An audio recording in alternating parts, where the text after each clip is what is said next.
ne kɔni ne ma sigi ka foyi ne ma nafa ye Allah ne ma nafa foyi ye an ka sigi ka foyi na sabula Mali kɛlɛ bɛɛ bɛ accord d'Alger ne nɔfɛ Mali kɛlɛ a daminɛna an ka kɔrɔnfɛnya fan fɛ fo kana se an ka centre la bi accord d'Alger ko ka pratiquer sinon a kɔnɔfɛn k'a tɛ kalan a tɛ changer nunu welele k'u kana sigi ka fɔ kɛnɛ kan u ko k'u bɛna sigi ka fɔ kɛnɛ kan en condition ni accord d'Alger n'a tɛ changer dɛ n'a tɛ changer olu bɛna sigi ka fɔ kɛnɛ kan maga tɛ k'a la i bɛ se k'a kuma fɔ cogo min ka di ye i bɛ se k'a kuma fɔ cogo min ka di ye mais ça n'engage que toi sabula maga tɛ k'a la k'a yɛlɛma n'o don olu bɛ na o de layidu taar'u ye i bɛ k'a ye o de signé ka Faransi kɛ témoin ye k'o signé k'u kana sigi ka fɔ kɛ mais ko accord d'Alger ko a tɛ changer a siyena cogo min na san 5 tɛmɛnen kɔfɛ k'o de bila waleya sisan ko mais ko maga tɛ k'a la k'a tɛ changer mais u k'a to mɔgɔw fana k'a fɔ cogo min ka d'u ye o bɛnkan de tɛmɛna anw kɔ kan anw kun tɛ min kalama o de bɛnkan tɛmɛna anw kɔ kan bon nunu nana sigi ka fɔ la o de kɔnɔna na banbagaciw jamanaden mɔgɔw hakilila tɛ kelen ye dɔ dusu ka bon ni dɔ ta ye dɔ ka yeta ni dɔ ta tɛ kelen ye dɔw bɛ fɛ ka nafaba sɔrɔ dɔw bɛ fɛn t'u ɲɛkɔrɔ foyi ye mais nin tɛ jamana ci kun bɔ dɛ ni senkɔrɔ jugu tɛ yen nin tɛ jamana ci kun bɔ accord d'Alger ko cogo di a bɛɛ tɛ dɛ article damadɔ ko min b'a kɔnɔ surasi n'u bɛ don Kidal an ka surasiw n'u bɛ don Kidal mɔgɔ parce que surasiya kan ka kurakuraya tugun ka mɔgɔ wɛrɛw ta ka surasiya renforcer mais n'o bɛ kɛ kɛmɛ sara la 80 ka kɛ olu ka mɔgɔw ye wa n'u taara fana u ka loi foyi tɛ boli olu kan olu t'u ka yamaruya foyi kɔnɔna na wa olu ka yɔrɔ nafama yɔrɔ fɛn fɛn bɛ yen surasi ninnu min bɛ yen minnu bɛ Mali ka côté la olu man ka se o yɔrɔ la olu yɛrɛ de bɛ u ka nafama yɔrɔw bɛ fa min fɛ olu dalen d'u ka mɔgɔw de la olu bɛ o de ɲɛnamaya olu bɛ o de surveiller parce que olu dalen d'u yɛrɛ dama de la wa teni bɛ don olu ka maa talen ninnu na o teni fana Azawad sini fitini min kɛ o teni disi sanfɛ k'a yira k'a fɔ ko ye Azawad mɔgɔw ye wa a dɔrɔmɛ 1 tɛ bɔ Azawad kunna anw bɛɛ bɛ bɔ Mali de kɛsu kɔnɔ Mali de b'i jɔ n'a tenu ye Mali de b'i jɔ n'a wari ye Mali de b'i jɔ n'a dépense bɛɛ ye wa fana ni sɔrɔ kɛra kɛmɛ sara la a bɛ tila 50 bɛ taa Bamakɔ 50 bɛ to olu fɛ yen o 50 min fana bɛ taa Bamakɔ 25 fana kan ka segin u ma kɔfɛ tugu o ko la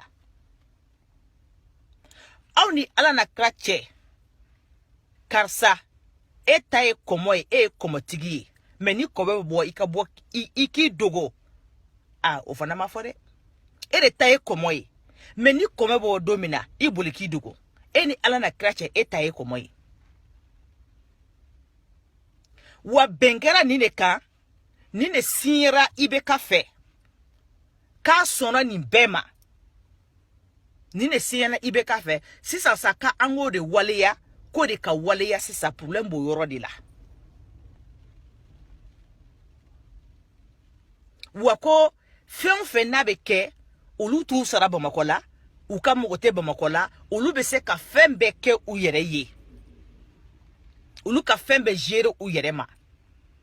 u kunu sara Bamakɔ la u ka sira tɛ Bamakɔ fɛ wa maa t'u gouverner maa t'u ko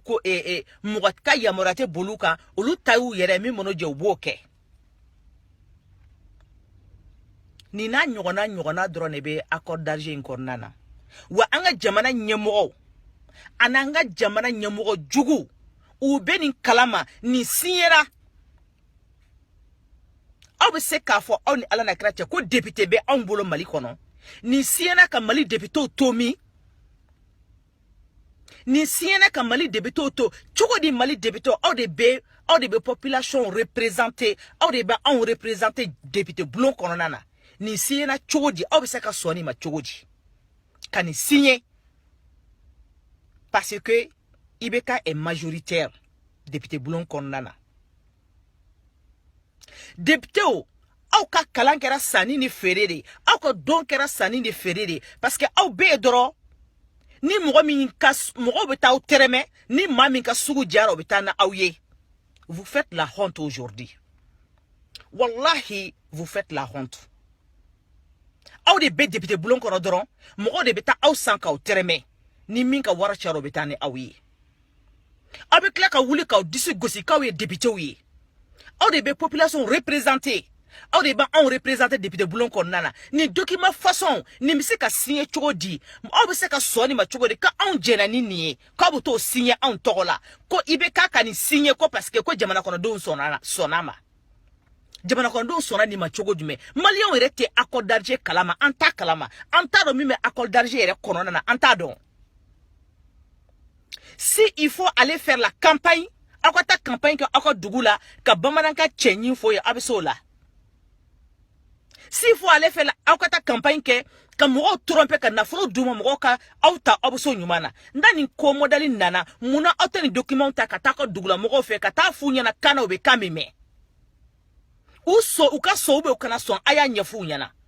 n'o kɛra an tun bɛ min na bi an tɛ bila la parce que an b'a fɔ tiɲɛ yɛrɛ la a fɔra an ɲɛna mais nin fɔra jɔn ɲɛna nin sera dugu tila fɛ député wɛrɛ dama ni ɲɔgɔn cɛ ka wari di aw ma minnu bɛ sema kɔnɔna na olu de ko sisan nin siɲɛra san joli bi ko ka appliquer ko dɔ kɛra ten sa parce que k'a siɲɛra a mɛnna an jɛna n'a ye ka sɔrɔ an ma jɛ n'a ye hali nin kɛra sisan n'a sɔrɔ dialogue min sigira n'a nin kun tilala ka na tuguni document nana tugun an k'a discuter dialogue kɔnɔna na a ka discuter a ɲuman na k'a yira maliyɛn denw na ayiwa nin de bɛ aw ko cogo di tataw ka ta bilataw ka bila u ko fana k'a tɛ changer ko maga tɛ k'a la dɛ parce que a signera dɔ ka ɲɛkumu kan olu de ka avantage b'a la ko maga tɛ k'a la aw bɛ se ka na aw bɛ baro aw bɛ kuma cogo min ka d'aw ye a y'a fɔ mais maga tɛ kɛ accord d'Alger in na IBK tilala tugun k'a signer ko kura tugun ka Faransi kɛ témoin ye ka a ye na an t'a changer aw ni Ala na kira cɛ Mali bɛ nin janfa min kɔnɔ Mali bɛ se ka bɔ nin janfa in kɔnɔ k'an to nin cogo la ta a ye tiɲɛ fɔ jamana kɔnɔdenw ɲɛna jamana faamaw a ye tiɲɛ fɔ maliyɛnw ɲɛna maliyɛnw sɛgɛnna maliyɛnw tɔɔrɔ la vraiment an taara an bɛna min yɛrɛ fɔ bilen jamana kalandenw maa kalandenw bɛ yen maa kalandenbaw bɛ yen a ye fɛn fɔ an ka tondunkan na an bɛ se ka min faamu a y'a fɔ an ka tondunkan na aw bɛ se ka taa jamana tɔnɔmada cogo di ka jamana feere ka jamana halaki ka di jamana kɔnɔdenw ma ka tila k'a fɔ ko anw ni sɔnna o ma k'o de kosɔn k'aw y'a signé vous faites la honte vraiment ça c'est honteux n'i ye jateminɛ kɛ tuma dɔ ka kow ta k'a lajɛ i b'i yɛrɛ ɲininka ninnu ka kɛlɛ jɔn bɛ k'a favoriser jɔn bɛ ka ninnu na farinya jɔn bɛ ka ninnu na farinya f'u b'u imposer jɔn bɛ k'u la farinya an yɛrɛ ka dirigeants de b'u k'u la farinya an yɛrɛ ka dirigeants de b'u k'u la farinya parce que n'u ye fɛn fɛn fɔ u ko ɔhɔn n'u ye fɛn fɛn fɔ u ko ɔhɔn a ka signer dɔrɔn walasa olu ka lafiya a ka fɔ k'olu ye chef d'état ɲɛnamaw ye a ka fɔ k'olu ye jamana kuntigi ɲɛnamaw ye après c'est la population qui va ramasser les pots cassés wallahi ni accord ko minnu bɛ sen na ni constitution ko minnu bɛ sen na le futur président IBK bɛ bɔ yen maa min bɛna sigi IBK nɔrɔ IBK a tigi mago sa hali a mana fɔlɔ Le futur président Ibeka ya mangoya kasora mana. Le futur président Ibeka ya magosa kasora tigi masigi folo. Amana ke mogo mogo Ibeka ya mangoya Ibeka ya magosa kasora tigi masigi. Parce abini sigi dinga mi dala tseka dinga datugu. Jamana kono deun. On debe se kani dinga datugu. Ibeka ni dinga se hala reti se ka datugu mbili. On ne sait kani dinga datugu. L'union fait la force. Anga tege de nyoma anga wuli anga jamana keleka anga jamana bla nyefe folo. Jamana nga usana mbe anga jamana bla nyefe. So jamana be dinga min kono wallahi de Allah. Nantorata amina musoro ka fande una modo nyana. Donc anga tege di nyoma. Debito be ka suma ka ku yera kuna jinya dongodo. U ka sarate ga jore. Ibeka ka sara million kemeni million biduru ateka jore abeka dama halisini premier ministre sara abeka dama free premier ministre be fonction flari la ka fonction flaba ba be sarata anu ko mali diara an ko be nana kanga be nyini oni ala na krache be mi se kana jamana kono ni chogo ka chogodi abise ka ke doka nyakum ka chogodi jamana kono dem be ka kan kanga ke kelenyi. Mais ce qui est sûr, mais c'est gaka, le futur président, Ibeka be boué parce que Ibeka te chié. Ibeka te na ke chié Mali kono. Ibeka be ban, le Mali restera toujours. Luttons pour le Mali, anga Mali sauvé. Ne kon nyebo de la. Sinon, comme be, wallahi ni accord d'argent intara, c'est ça. Kanga nyefo bomananga chenina, kanga la main. Allah akubaru. Avec bara Mali kono. Wanina damata piège drone be accord d'argent konana. Orokoso ko magaka na kala ka te changer sabula nasorola oluka nyekumu kundu kuma fo kanga changer bi mais abeye oluka faveur di anga surasu ko ka anga teni ka don oluka angu takudo surasiala ka klatuku ka teni do kana ka klatuku ka azawar drapeau ke azawar sinke o teni sans faire on ala na krache ni te gana fo ka tun ko fe en malien do ne be kelela drapeau flabe mali kono. Un malien donné be nyogon burja la drapeau flabe mali kono aw ya ye dien yoro jume drapeau flamanga ka ke dien yoro si donc quel est galoye azawar ta galoye comment on doit faire pour éliminer ça? On doit pas avoir deux drapeaux chez nous, c'est pas normal. Anga surasu tseka balika do kidal, c'est pas normal. Drapeau flabe mali kono en tout cas sujet principal ou ye folo. En tout cas, anga hamina koye. Ça ni maluya de kase malien den kilingele bema. Ka fako drapeau flabi yala la ngo jamana kono ni maluya de kase malien den bema.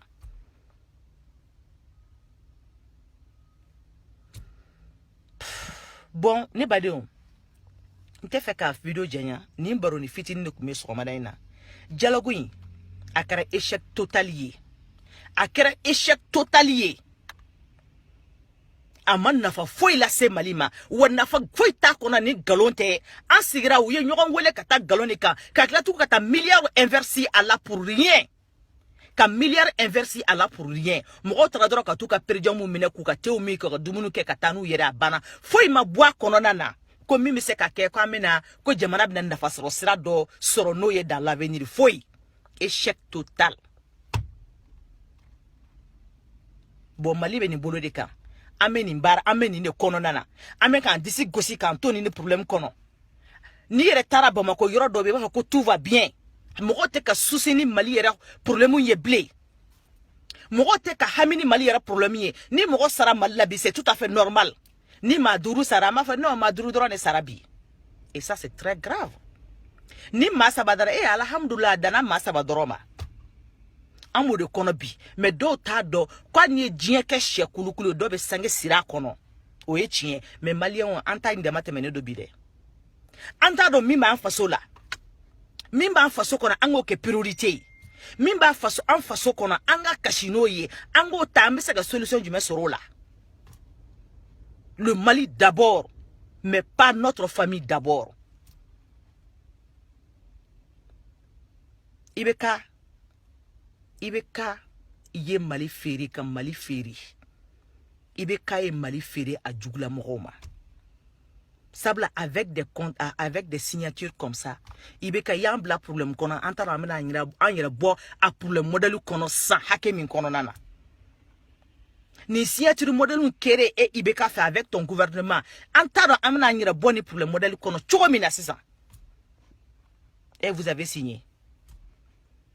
Maintenant, il faut appliquer.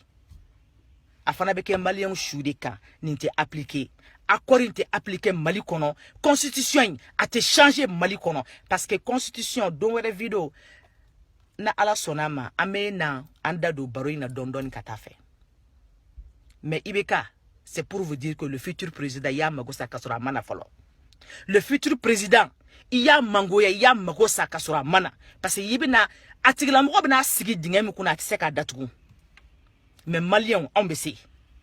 Wallahi malien on besi non sona halisine on besi. Seule la population peut sauver le Mali aujourd'hui. Donc anga wuli anga Mali sauver. No be temi mo kungolo sanfé ni yi joanya me yeleka.